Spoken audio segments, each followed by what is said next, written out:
Les Parisiens ont fait le boulot en s'imposant 4-1 ce mardi soir dans un stade Maracana de Belgrade qui n'a jamais arrêté de chanter. Ils se sont qualifiés pour les huitièmes de finale de la Ligue des Champions et ils terminent en plus premier de leur groupe. C'est la 7e fois quand même depuis 2012 et leur retour en Ligue des Champions. La 7e fois consécutive que Paris atteint les huitièmes de finale de la Ligue des Champions. C'est dire la permanence du club de la capitale et cela prouve aussi la qualité de ce groupe. Ce soir, en première période, les partenaires de Thiago Silva ont totalement maîtrisé leur sujet. Ils ont asphyxié les joueurs de Belgrade. Les stars ont été à la hauteur. Mbappé a marqué, Cavani a marqué, Neymar a marqué. Il y a eu aussi une certaine maîtrise technique du club de la capitale.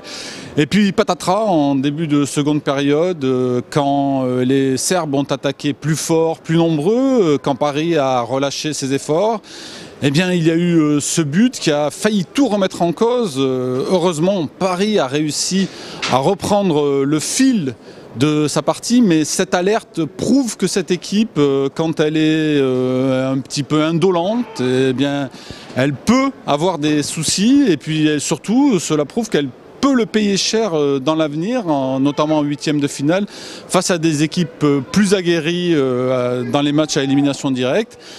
Et surtout, il faudra faire attention car Paris cette année veut aller plus loin que les huitièmes de finale et se qualifier au moins pour les quarts de finale. Pour cela, il faudra éviter ce genre de début de deuxième période.